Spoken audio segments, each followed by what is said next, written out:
Hello, aloha. I'm Karin Cooke. I'm a registered nurse, a nutritionist, and co-founder of Kokolulu Farm and Retreats in Hawaii. And today I'm going to be showing you how to make fermented vegetables or a kraut. So first thing we want to do is wash our hands. And then you might ask, why are we worried about making fermented vegetables? Why would we want to do that? Number one, they're delicious. Number two, it's so easy, anybody can do it. But most importantly, it is food for our gut microbiome. Now, I've been a research nurse. I've been a nurse for over 40 years, and the last 12, 15 years of my career was doing research. And I have to say that the research coming through now on the importance of healthy gut microbiome on health and longevity is the most exciting research I've seen in my entire career.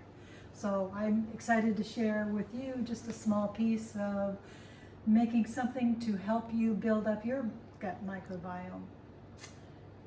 The gut microbiome is the beneficial bacteria, or the bacteria in our gut. And hopefully our gut bacteria is the beneficial kind and not the bad kind. When we have plenty of positive beneficial gut bacteria, which we get by eating good probiotic foods. Probiotic means good bacteria, good for the bacteria. You'll also hear the word prebiotic. That's food for the probiotic. That's another story. But I really want you to understand the importance of having your gut microbiome be as healthy as possible. So today we are going to make a kimchi or a kraut or fermented veggies.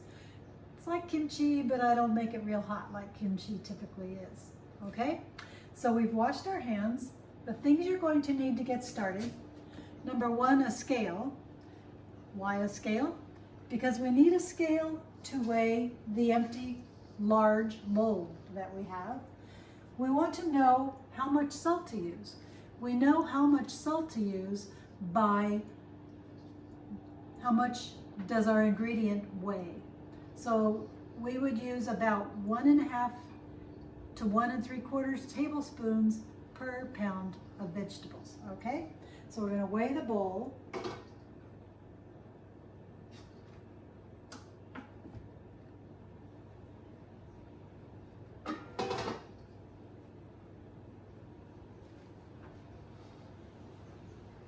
And I'm gonna write it down because I tend to forget. 0.139, so 0.1.5, something like that. All right, so we'll use that again after we fill our bowl with vegetables. And we'll deduct the weight of the bowl. This bowl obviously doesn't weigh a whole lot. It's not going to get in the way of how much salt you use if you forget to deduct or forget to weigh your bowl. So I'm going to show you about the ingredients we're going to use. But first, besides the bowl and the scale, you're going to want either a grater or a food processor. You're going to use large jars, unless you have a pickling or fermenting crock. And salt, the all-important salt. Salt draws the water out of the vegetables, which creates a briny atmosphere, and in that briny atmosphere is where the beneficial bacteria grow and the bad bacteria die. The primary beneficial bacteria we're getting out of fermented vegetables is called lactobacillus. So some of the stuff we're going to use today, I've already cut up a lot of it, so you wouldn't have to watch me do all of it. So we're going to add all of this to the big bowl. And it looks like so much. Wait till you see how it goes down as we work this, how it gets smaller in volume as all the water comes out and joins the salt. So I'm going to use a food processor for grating the carrots and the ginger. So bear with me while I make some noise here.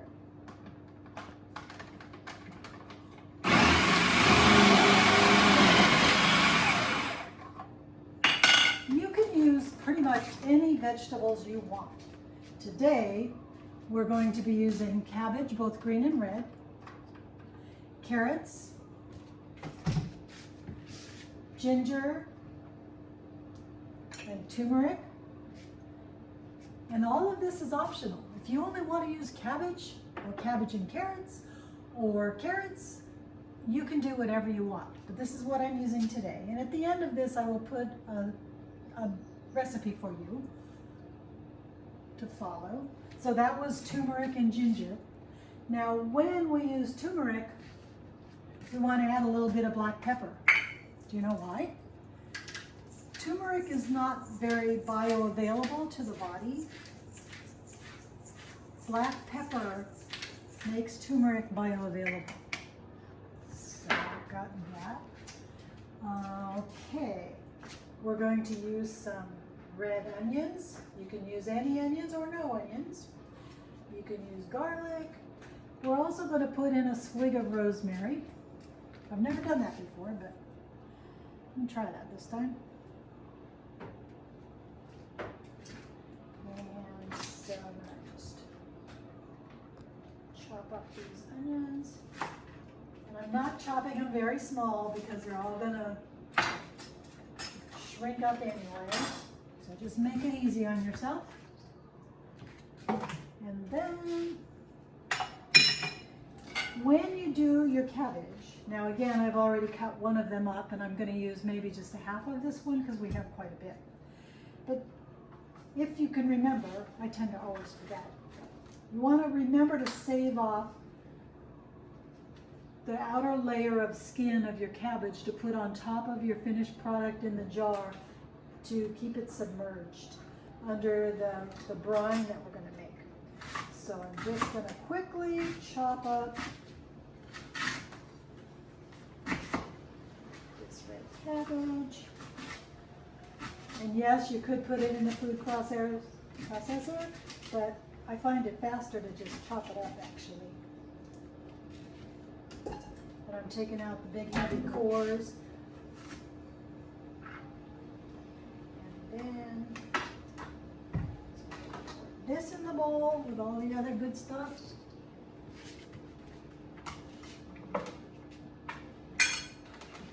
Oftentimes I will also add a beet. And that gives it great nutrition. Tastes yummy. But just today I'm not. When you add even one beet, and you can add as many as you want, because they're very healthy, of course, the beet will turn the whole product red. This is all I have left of my previous batch, and it had one beet, 2 heads of cabbage, several carrots, and you see how it's all red. I've kept this because it's good to add just a little bit of the old stuff to the new. It speeds up the fermenting process. Not essential, you don't have to do that.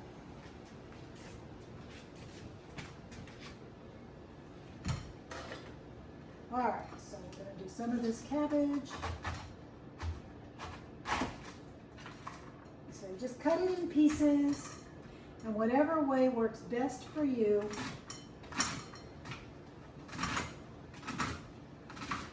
Cut it up like so.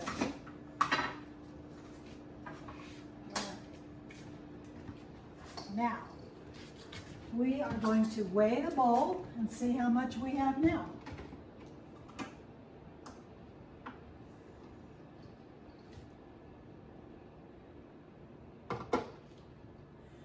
£7, a little over. And so if we deduct the 0.1, it's just going to put us right at about 7 pounds. Okay? So 7 pounds, and I said, okay, math time. So a tablespoon of salt per 1 3/4, more or less. So if we were to say 1.5 pounds of vegetables into 7 would be 1, 3, 4, about 4 3/4, almost 5. So we would want to use 5 tablespoons. Is that right? So let me, like measuring and cutting wood, measure twice, cut once, right? So think about your product again. We have 7 pounds, and I want a tablespoon for 1 3/4 pounds. So if, let's say if it was 2 pounds and I'd want a tablespoon for 2 pounds, this is 3.5. So 7 pounds would be, if I divided it in half, 2 pounds into 7, 3.5, 3.5 tablespoons, plus a little extra. And remember, I'm going to give you the recipe at the end, all written down, so you don't have to try and remember this. So 1, 2, 3, and a half. Now that's a whole lot of vegetables and not a whole lot of salt, but wait till you see what it does. Take off the jewelry here. Now we're going to do, as we say in Hawaii, loaming.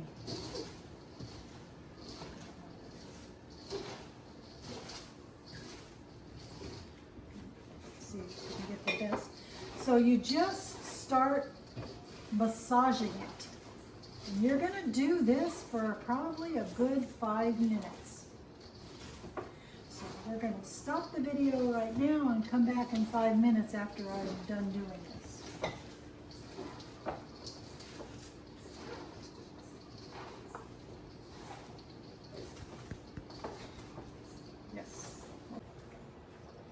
So we have been massaging this product, the vegetables, for about 7 minutes. Now I'm going to show you that you will have, can you see all the water down in there? Can you see that, Lee?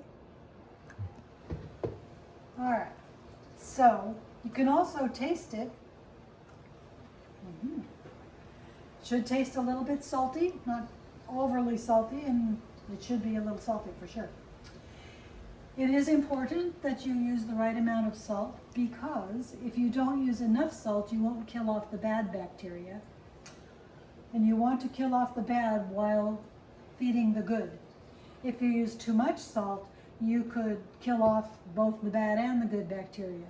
So that's why I suggested you weigh your product and use the salt that'll be on the recipe at the end of this. All right, we're ready to go. And now we would fill our jar or whatever we're using. So I have this pickling crock I'm going to fill.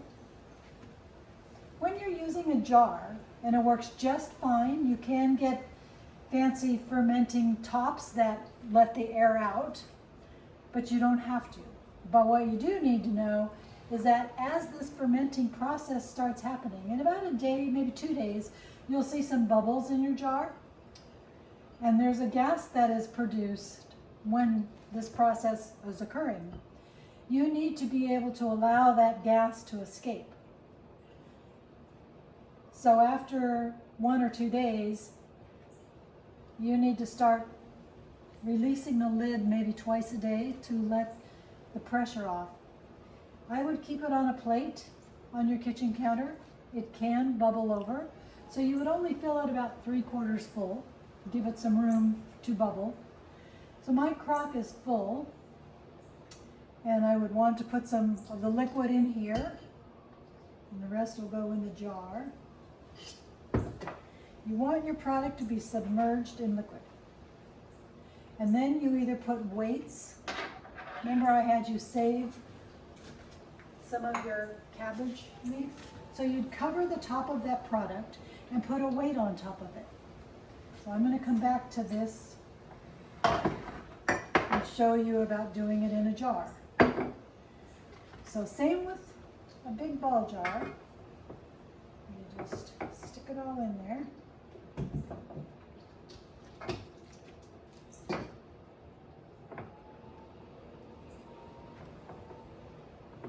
And sometimes, like maybe today, sometimes the veggies have more water content than others.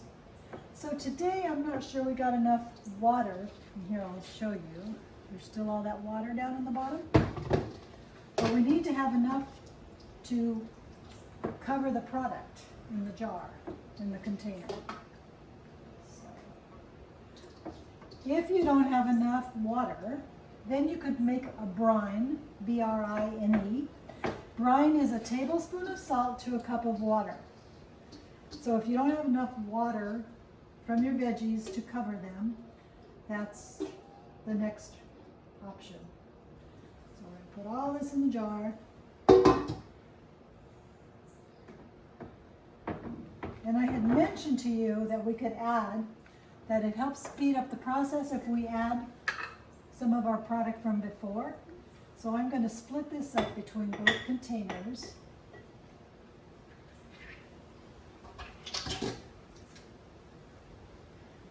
Probably would have been good to stir it in, but it doesn't really matter.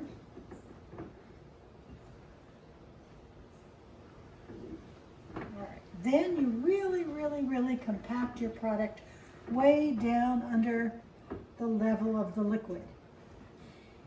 All right. And now I'm going to put my cabbage leaf on top of that. Keeps the oxygen level down. That one I guess I won't be using. So I'm just going to put these cabbage leaves on top so that the oxygen doesn't turn the surface area color. It still may turn a little bit gray. You might get a little white mold growing on it, and you can just pull that off. You don't have to. You can eat it. But if you don't like the looks of it, you can pull it off. So I used a lot of vegetables today because we go through quite a bit of this. All right, so now I'm going to put the lid on it because it is submerged under the liquid. Barely, but it is. So we'll put the lid on it, and I'm not going to screw this part on very tight, just barely, so that if I happen to forget tomorrow to check it, and it happens to boil over, it won't boil over, but bubble over, it'll be able to do that. This jar is not that full, so I'm not running the risk of it either bubbling over really or breaking the jar. But if I was to pack it full, it could break the jar if you didn't let the air escape. And that's what fermenting lids do. They let the air escape and you don't have to think about it. All right, so I just stick this back on out of the sun. Doesn't have to be in the dark, but just on the back of the counter where you'll see it's a good idea, because you do want to check it after about 5 days. So depending on how warm your temperatures are, here in Hawaii in the summer, this may be ready in 5 days.